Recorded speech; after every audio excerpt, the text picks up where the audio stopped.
Usually my videos would start by me asking you a question that plunges us into the topic of the video. This time, however, I made a video not because I wish to praise something that I adore, but to bring more awareness to a big issue in the gaming industry that is going from an annoyance to a standard at a worrying pace. I'm talking about the practice of releasing a game that is not finished. Last Friday, Star Wars Jedi Survivor dropped worldwide and for everyone to play. This game had many people, me included, excited. Its prequel, Fallen Order, received much praise from the gaming and Star Wars community. It's a game with fun mechanics and a moving story. Sadly, the sequel did not live up to its expectations. And I mean, don't get me wrong, Star Wars Jedi Survivor has amazing gameplay and a really fun story, but the game launched in a disastrous state where mostly PC and Xbox players can barely support the game and play it without making it look like an N64 game or playing it at 15 FPS. And I'm not trying to say that the studio that made the game, Respawn Entertainment, has done a poor job of producing it. On the contrary even. Respawn has made some of my favorite games of all time, Titanfall 2 and also Fallen Order, two great games that I love very dearly. I think Respawn tried their best and worked in record time to produce a new game. I mean, Jedi Survivor and Fallen Order have a 3.5-year release window from one another, which is an amazing pace considering Breath of the Wild and Tears of the Kingdom's their release window was 5 years. Yet clearly, Respawn didn't have enough time. The game is undercooked and poorly optimized. Sometimes audio cuts out or characters T-pose, taking away all of the immersion and tension from the game and the story. For all of these issues, I turn to EA, the actual publisher of the game, because I absolutely refuse to believe that EA did not know about any of these issues ahead of launch. It's not like the frame rate only drops occasionally, it's a constant battle to hit 30 FPS between the game's rendering and your graphics card processing speed.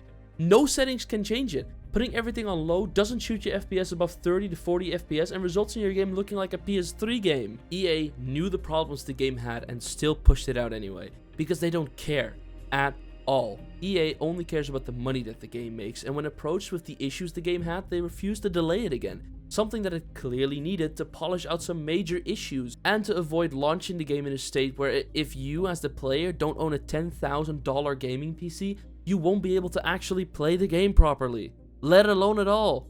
And it's not like Jedi Survivor is the first game where this is an issue. In recent times there have been more and more games that release a broken and unfinished mess, with the biggest examples in recent memory being Cyberpunk 2077. And some of you might wonder why it's a problem, because a game can be patched, right? You can just update it a few days later so that issues like these are fixed. Yes, of course companies can do that, and that's exactly what they're doing. But you don't go to the store to buy a $5 backpack which is advertised to work just fine, only for you to figure out there's a giant hole in the back of it, and for the vendor to tell you to come back tomorrow so that they can fix it. Imagine that backpack is a $70 video game and it's the exact same issue. We are not paying for beta access to a new game, nor are we spending our money to get to play an unfinished product. These games are advertised as finished, so when they launch in states like this, it's understandable that people get mad. Customers are not your beta testers. We are supposed to receive the end product because that's what we pay you for. And I cannot stress enough how usually this is not the doing of the production company or the studio that created the game.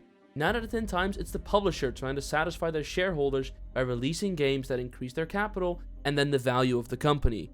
But it's not always the publishers. Advertisement can also have a big part to play in it. Let's go back to Cyberpunk 2077, which has the most insane example of this ever.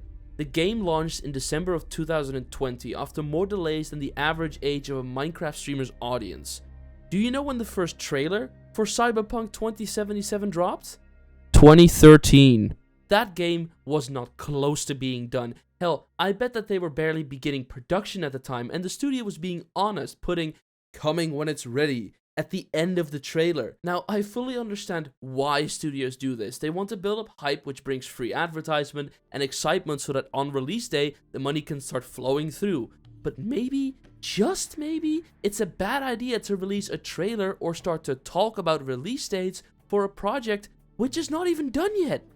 I know that it is impossible to first finish a game and then start to drop trailers in the current environment of the gaming industry.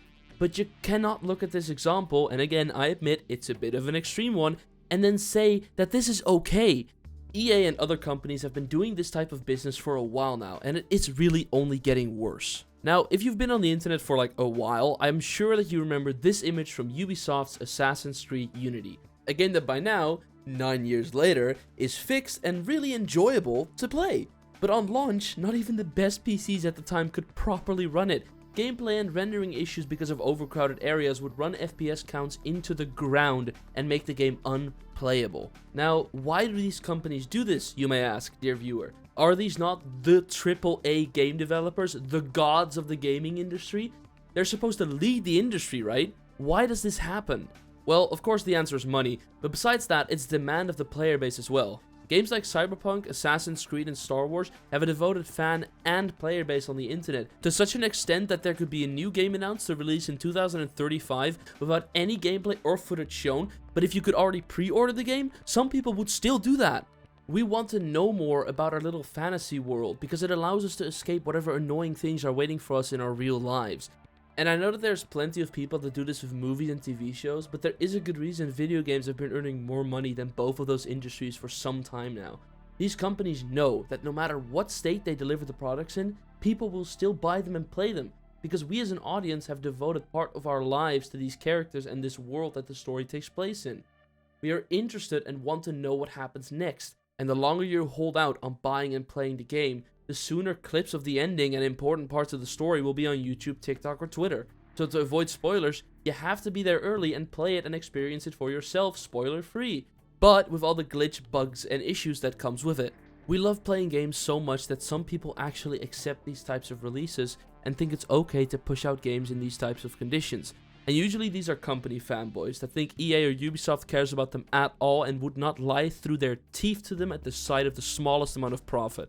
Or they're very high up gamers / content creators and streamers that have top of the line PCs because it's their job to play games, releasing statements like, "Oh, don't complain about this and get a life," while they themselves type that message on a PC with better specs than the computer NASA uses to talk to the fucking Mars Curiosity rover. Game companies have grown far too comfortable launching games in a disastrous state, only to release an official apology on their Twitter and then silently patch the games until it's fixed. Meanwhile, on all other socials that they have, they will be posting game critic scores and promote the game with every last penny of advertising money that they have to squeeze a bit more money out of the clueless and out of the loop casual players that have no idea what they are getting themselves into.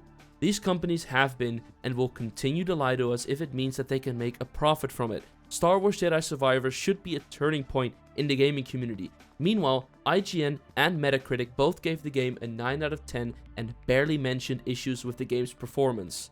Your time is the most valuable currency that there is, and it's better spent playing a polished game for the 3rd or 4th time than playing through this or any other broken launch games that could be really great if it was released as a finished product. We as the community have been playing Jedi Survivor and have been pointing out what is wrong with the game and what needs fixing the most. A job that should really belong to the developers that really care for this product and wish to bring it to us finished and ready for optimal enjoyment. So let this be a statement to EA and all other gaming companies. We are not your beta testers.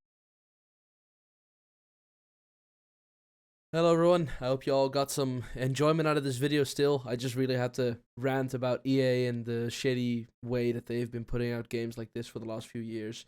And just that PC ports overall are getting worse and worse by the day.